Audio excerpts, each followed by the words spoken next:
Non-Professional Driver's License Computerized Exam English version updated 2022. How does alcohol affect you? A. It speeds up your reaction. B. It improves your coordination. C. It reduces your concentration. The correct answer is letter C. It reduces your concentration. What is the meaning of beating the red light? A. Driving faster upon seeing a yellow or amber light. B. Stopping on the green light. C. Stopping suddenly. The correct answer is letter A. Driving faster upon seeing a yellow or amber light. Under RA 10666, which of the following prohibits the rider to convey a child? A. Where a speed limit of more than 40 km per hour is imposed. B. Where a speed limit of more than 40 km per hour is imposed. C. Where a speed limit of more than 60 km per hour is imposed. The correct answer is letter C. Where a speed limit of more than 60 km per hour is imposed. What should you do whenever you are driving on a highway with a lot of potholes? A. Increase speed. B. Decrease speed. C. Always change lane. The correct answer is letter B. Decrease speed.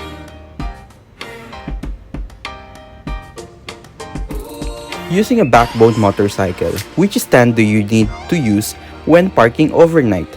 A. Side stand. B. Cross stand. C. Center stand. The correct answer is letter C. Center stand.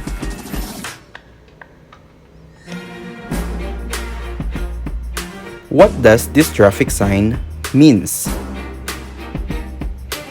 A. Dangerous right curve. B. Dangerous left curve. C. Dangerous curve. The correct answer is letter A. Dangerous right curve. Ahead of you is a vehicle with the flashing yellow light. This means A. Broken down vehicle. B. Slow moving. C. A doctor's car. The correct answer is letter B. Slow moving.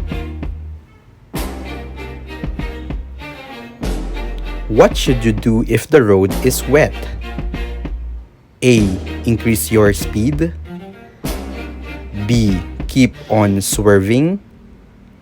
C. Slow down. The correct answer is letter C. Slow down.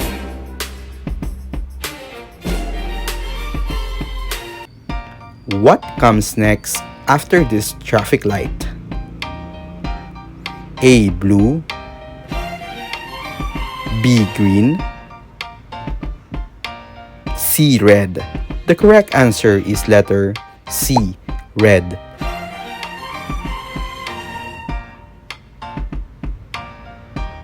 Which of the traffic lights requires you to prepare for a stop? A. Yellow or amber. B. Green. C. Red. The correct answer is letter A. Yellow or amber. A pedestrian runs across the street when you are about to move off from a red light. What should you do? A. Blow horn once and allow the pedestrian to cross. B. Wait until the pedestrian cross. C. Expect the pedestrian to walk back. The correct answer is letter B. Wait until the pedestrian crossed. You are planning a long trip. Do you need to plan rest stops? A. No. You will arrive to your destination faster. B. No. Only fuel stops will be needed. C. Yes. Regular stops help avoid mental and physical fatigue. The correct answer is letter C. Yes, regular stops help avoid mental and physical fatigue. During period of illness, your ability to drive may be impaired. You must A. Only take smaller doses of any medicine at all times to ensure safety. B. See your doctor each time before you drive, especially for long trips. C. Be physically and mentally fit and do not drive after taking medicine.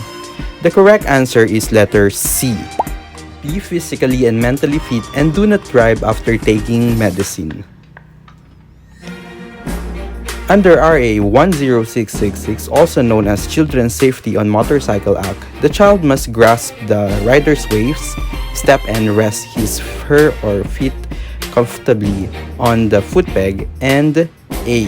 He or she must be at least 5 feet in height. B. He or she must wear standard protective helmet. C. He or she must have parents' consent. The correct answer is letter B. He or she must wear standard protective helmet.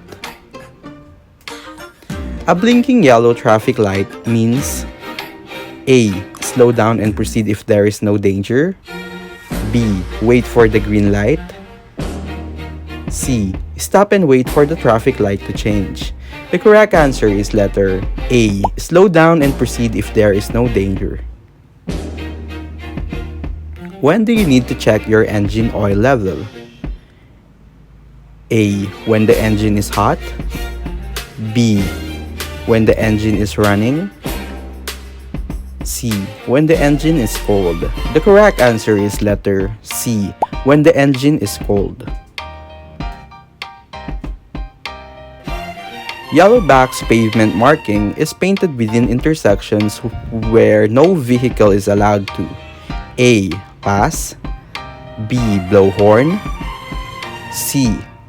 Stop. The correct answer is letter C. Stop.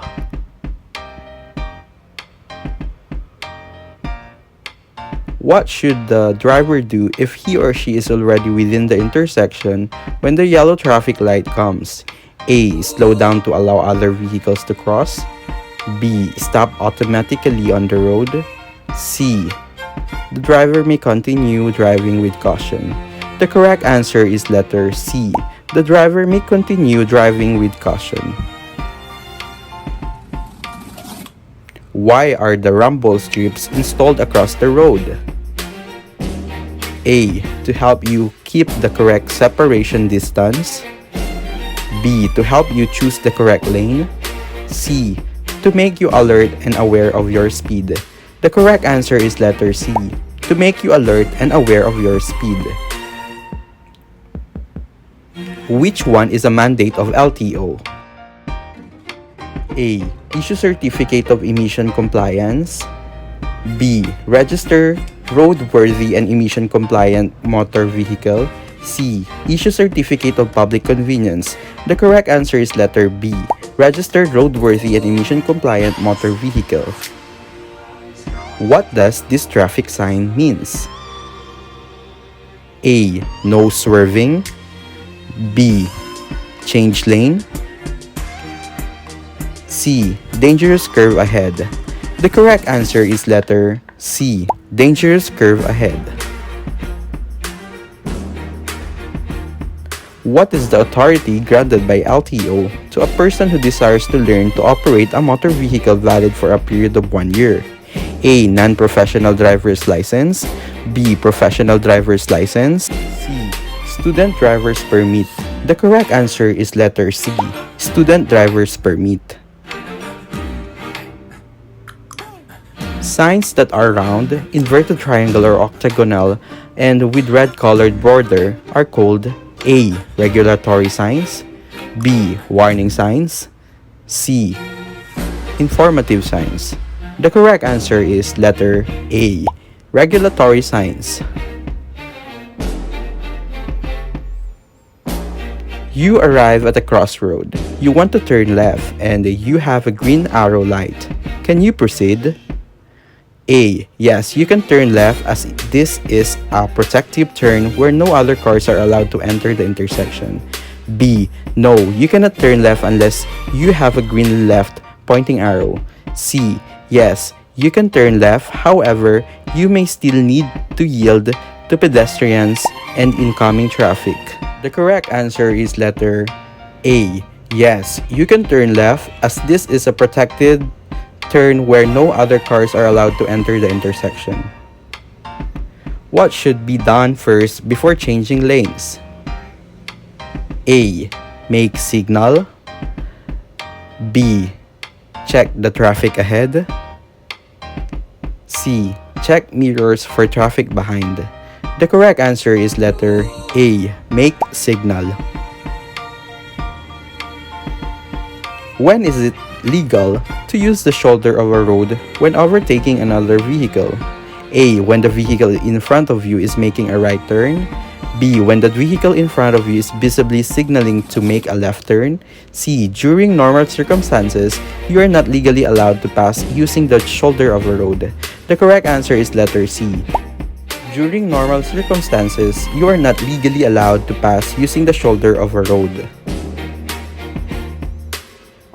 This action can cause you to skid and lose control when you make an abrupt move, especially on a wet and possibly slippery road. A. Improper braking. B. Turning too slow. C. Accelerating too slow. The correct answer is letter A. Improper braking. To help reduce air pollution using your brake, what should you do? A. Brake properly. B. Brake frequently. C. Brake suddenly. The correct answer is letter A. Brake properly.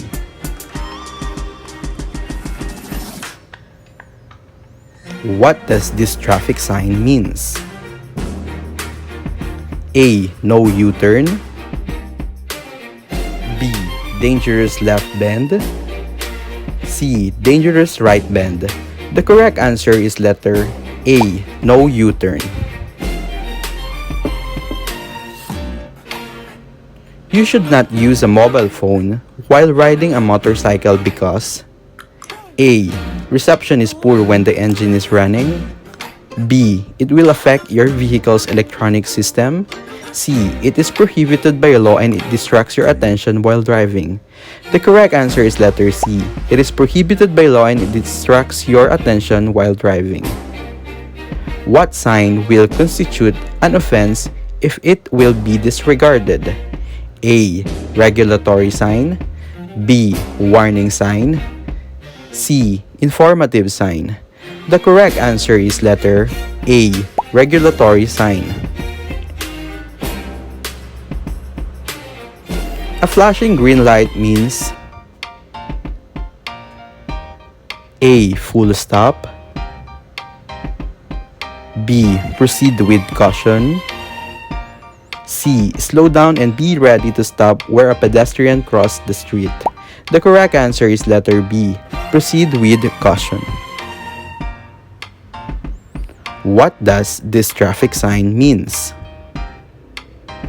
A. Pedestrian crossing. B. Starting point for walking. C. Traffic light signals ahead. The correct answer is letter C. Traffic light signals ahead. What is the meaning of this traffic light? A. Prepare to stop. B. Stop if the red light comes. C. Stop if necessary. The correct answer is letter A. Prepare to stop. A driver while on highway shall yield the right of way to A. Pedestrians crossing within a crosswalk. B. Pedestrian crossing at an intersection where the movement of a traffic is being regulated by a traffic enforcer. C. Vehicles about to enter the highway. The correct answer is letter A. Pedestrians crossing within a crosswalk. Among the list, who are exempted from speed limits? A. Drivers evading apprehension. B. Doctors or their drivers going to an emergency. C. Drivers of high-ranking officials of the government. The correct answer is letter B. Doctors or their drivers going to an emergency.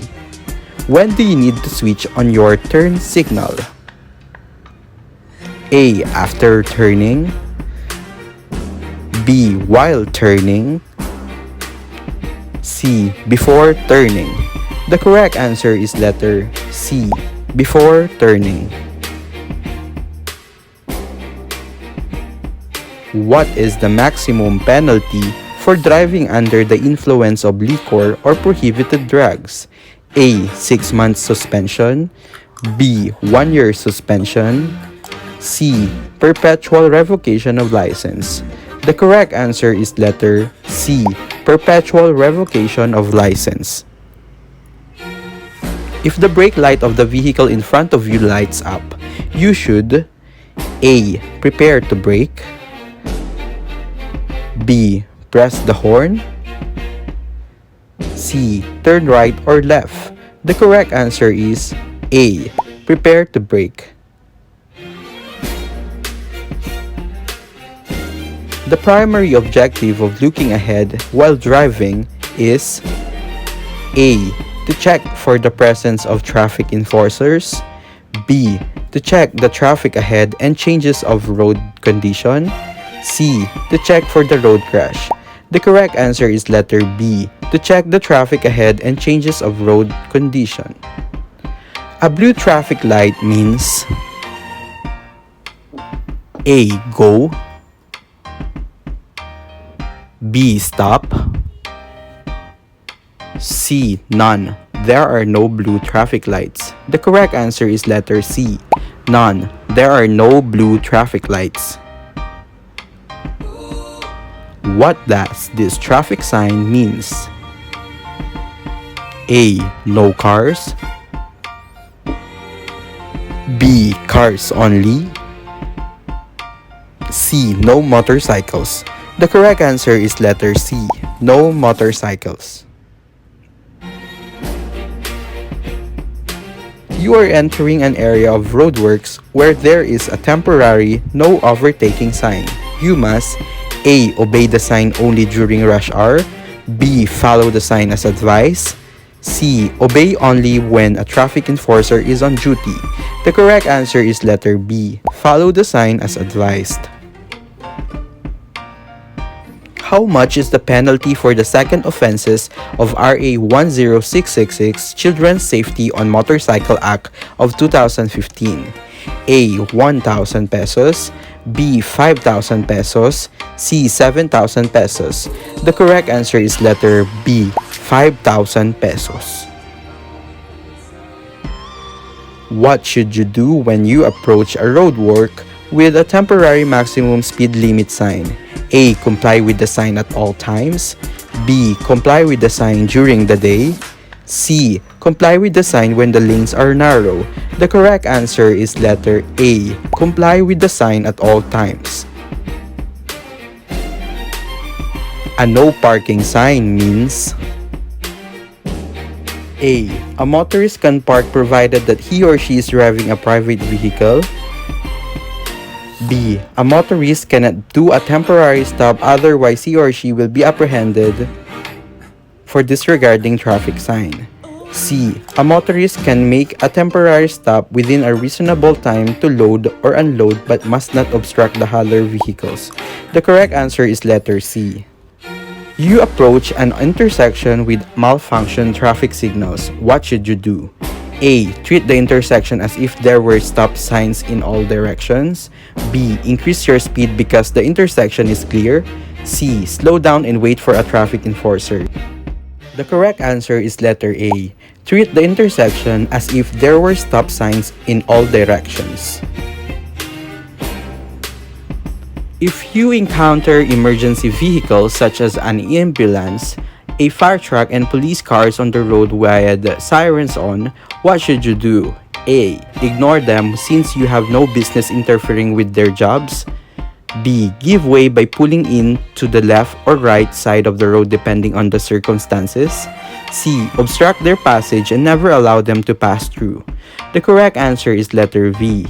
Give way by pulling into the left or right side of the road depending on the circumstances. What does this traffic sign means? A. No parking. B. No overtaking. C. No entry on all types of vehicles. The correct answer is B. No overtaking. It is the car's turn and brake signals have failed, so the driver is using hand gestures to signal instead. What is the driver's intention? A. Increase the speed. B. Turn left. C. Turn right. The correct answer is letter C. Turn right.